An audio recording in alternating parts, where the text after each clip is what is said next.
날마다 솟는 샘물과 함께하는 오늘의 큐티 시간입니다. 4월 10일 토요일 오늘의 말씀은 사도행전 22장 30절로 23장 11절의 말씀입니다. 이튿날 천부장은 유대인들이 무슨 일로 그를 고발하는지 진상을 알고자 하여 그 결박을 풀고 명하여 제사장들과 온 공회를 모으고 바울을 데리고 내려가서 그들 앞에 세우니라. 바울이 공회를 주목하여 이르되, 여러분 형제들아, 오늘까지 나는 범사에 양심을 따라 하나님을 섬겼노라.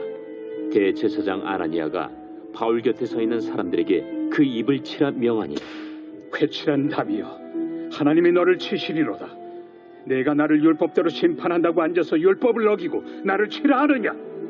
곁에 선 사람들이 말하되, 하나님의 대제사장을 네가 욕하느냐? 형제들아, 나는 그가 대제사장인 줄 알지 못하였노라.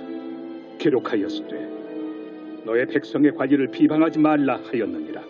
바울이 그중 일부는 사두개인이요 다른 일부는 바리새인인 줄 알고 공회에서 외쳐 이르되, 여러분 형제들아, 나는 바리새인이요 또 바리새인의 아들이라.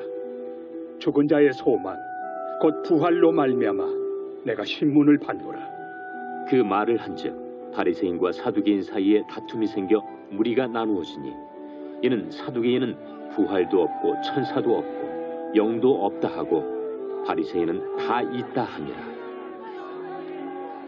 크게 떠들세 바리새인 편에서 몇 서기관이 일어나 다투어 이르되, 우리가 이 사람을 보니 악한 것이 없도다. 혹 영이나 혹 천사가 그에게 말하였으면 어찌하겠느냐. 큰 분쟁이 생기니 천부장은 바울이 그들에게 찢겨질까 하여 군인을 명하여 내려가 무리 가운데서 빼앗아 가지고 영내로 들어가라 하니라. 그날 밤에 주께서 바울 곁에 서서 이르시되, 담대하라. 네가 예루살렘에서 나의 일을 증언한 것 같이 로마에서도 증언하여야 하리라. 새로운 아침입니다. 여호와 로이, 하나님은 선한 목자가 되시는 분이십니다. 바울은 자기를 죽이기 전에는 먹지도 아니하고 마시지도 아니하겠다고 동맹한 자가 예루살렘에 40여 명이나 있다는 사실을 알고도 예루살렘으로 들어왔습니다. 왜 그렇습니까? 그 해답은 에베소 교회 장로들을 향한 고별 설교 중에 잘 나타나 있습니다. 사도행전 20장 22절로 24절에서 보라, 이제 나는 성령에 매여 예루살렘으로 가는데 오직 성령이 각성에서 내게 증언하여 결박과 환난이 나를 기다린다 하시나, 내가 달려갈 길과 주 예수께 받은 사명 곧 하나님의 은혜의 복음을 증언하는 일을 마치려 하면은 나의 생명을 조금도 귀한 것으로 여기지 아니하노라 라고 했습니다. 죽음을 각오하고 예루살렘으로 온 이유는 하나님의 은혜의 복음을 증언하기 위함, 즉 그가 받은 사명 때문이었습니다.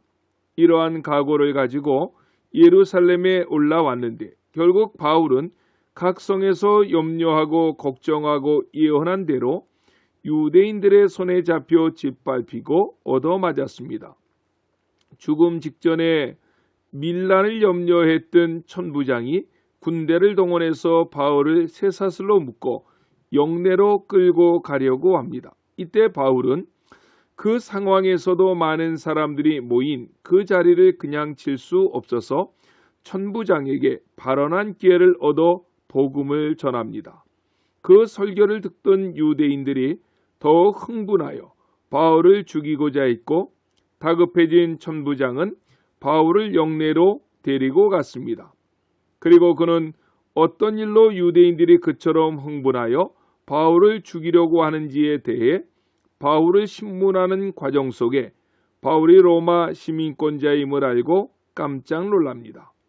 그리고 본문 30절부터 말씀은 날이 밝자 천부장은 왜 유대인들이 바울을 그토록 죽이고자 하는지 그 이유를 알기 위해 바울을 사내드린 공회로 데려갑니다. 사내드린 공회란 당시 유대를 다스리던 70인들로 구성된 자치단체입니다. 사내들인 공회 70명에게는 입법, 행정, 사법의 권한이 모두 주어졌습니다. 막강한 권력을 가진 70명 앞에 바울은 홀로 서 있습니다.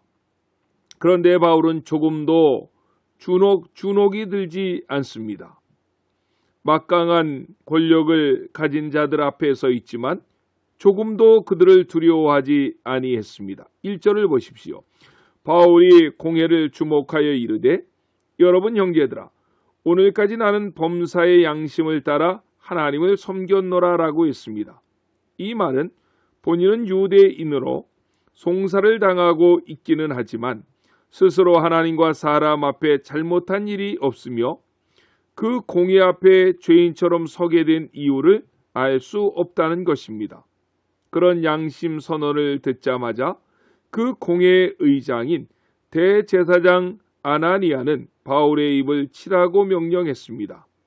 아나니아는 당시의 대제사장인데 불경스럽고 욕심이 많고 성질이 사나운 사람으로 정평이 나 있던 인물입니다.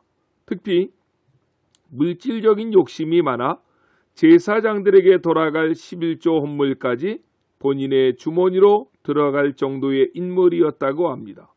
그러자 3절에서 사도 바울은 그를 지목하여 회칠한 담 같은 사람이라고 말했습니다.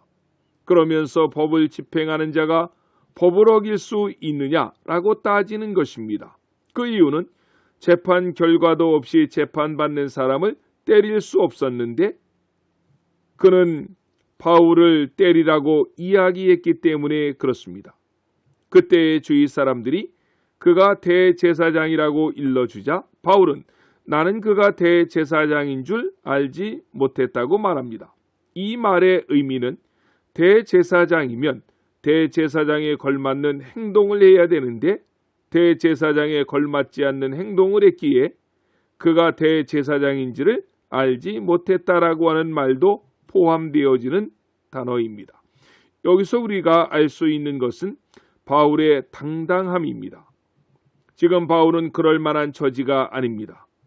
우리로는 말하면 대법원에 죄수의 몸으로 끌려온 처지입니다. 하지만 오히려 칼자루를 쥐고 있던 대제사장보다 사도 바울은 더 여유롭고 담대한 모습을 잃지 않습니다. 그러다 바울의 태도가 돌변합니다. 그곳에 모인 사내들인 공회원을 보니 대다수의 바리새인과 사두개인들이 줄을 이룹니다. 이들은 서로가 미워하는 사이인데 바울을 죽이는 일에는 하나가 된 것입니다. 그래서 바울은 이들 사이에 내분을 일으켜 스스로 무너지게 만듭니다. 당시 바리새인들은 철저한 경건주의자들로 영의 세계도 부활도 믿는 자들이었습니다. 반면 사두개인들은 성전 관리를 맡아 돈을 많이 버는 자들인데 이들은 모세 오경만 믿었고 천사도 영도 부활도 믿지 않았습니다. 그래서 바울은 6절에서 이렇게 말합니다. 나는 바리새인이요 또 바리새인의 아들이라 죽은 자의 소망 곧 부활로 말미암아 내가 신문을 받노라 하고 말입니다. 그러자 그들 사이에서 부활 문제로 다툼이 생겼고 무리가 나누어졌습니다. 일부 바리새인들은 9절을 보면 바울을 옹호하기까지도 합니다. 그러면서 주변이 갑자기 시끄러지자 천부장은 얼른 바울을 영내로 데리고 들어갔습니다. 그리고 그날 밤에 주께서 바울에게 나타나신 것입니다. 11절입니다. 그날 밤에 주께서 바울 곁에 서서 이르시되 담대하라. 내가 예루살렘에서 나의 일을 증언한 것 같이 로마에서도 증언하여야 하리라 하시니라 라고 했습니다. 여기서 하나님은 바울을 두 가지로 인정합니다. 첫째로 사도 바울은 예루살렘에서 나의 일을 증언한 자였다고 인정해 주십니다. 11절 상반절을 다시 보십시오. 그날 밤에 주께서 바울 곁에 서서 이르시되 담대하라. 내가 예루살렘에서 나의 일을 증언하였다고 했습니다. 당신을 십자가에 못 박았던 사내들인 공회 가운데 한 사람으로서 여전히 당신의 복음을 멸시하는 대적들이 들끓었던 그 예루살렘에서 오직 홀로 주님 편에 서서 주님을 대변하고 증거할 수 있는 한 명의 증인, 그가 바로 사도 바울이었으니 우리 주님이 보시기에 그 얼마나 소중한 존재였겠습니까? 예수님의 일을 증언하는 자, 특히 원수들이 사방을 애워싸고 있는 가운데에서도 담대하게 두려워하지 아니하며 이 증거를 위하여 목숨을 내놓는 증인, 그 사람이 사도 바울이었고 주님은 사도 바울을 향하여서 너는 예루살렘에서 나의 일을 증언한 자였다고 인정해 주시는 것입니다. 둘째로 사도 바울은 로마에서도 나의 일을 증언할 자라고 인정해 주십니다. 11절 하반절에 보십시오. 네가 예루살렘에서 나의 일을 증언한 것 같이 로마에서도 증언하여야 하리라고 말씀했습니다.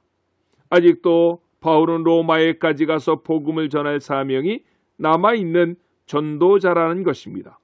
그리고 내주 월요일 화요일에 볼 본문이지만 보병 200명, 마병 70명, 창군 200명 등 철저한 호의를 받아가며 안전하기 이를 데 없이 짐승까지 태워서 평안하게 바울을 가이사라로 데리고 갑니다.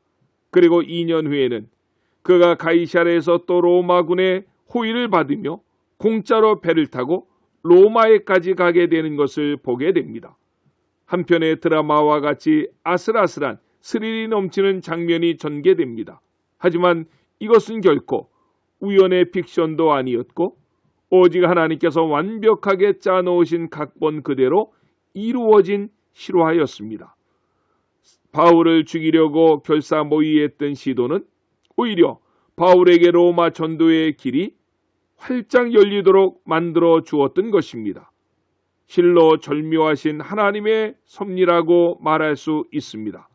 사랑하는 성도 여러분, 예수 그리스도인의 증인 노릇하다가 죽을 위험을 겪고 떨고 있던 사도 바울에게 주님께서 친히 찾아오셔서 담대하라고 격려해 주셨고 예루살렘에서 나의 일을 증거한 자라고 인정해 주셨으며 로마에서도 나의 복음을 증거하기 위하여서 하나님 택하신 자라고 인정해 주셨습니다.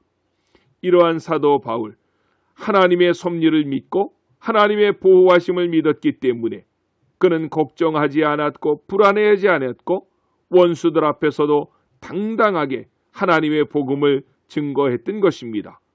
사도 바울과 같이 오늘 하루도 담대하게 믿음을 가지고 하나님의 나라와 복음을 증거하시는 저와 여러분들이 되시기를 예수님의 이름으로 축원합니다. 기도하시겠습니다. 사랑해 주님 감사합니다. 복음 전하다가 지치고 고난 바울에게 찾아오셔서 담대하라고 말씀해 주시고 그를 위로해 주시며 사명을 새롭게 하시는 그 하나님의 은혜를 오늘 우리에게도 부어 주시옵소서. 예수님의 이름으로 간절히 기도드렸습니다. 아멘.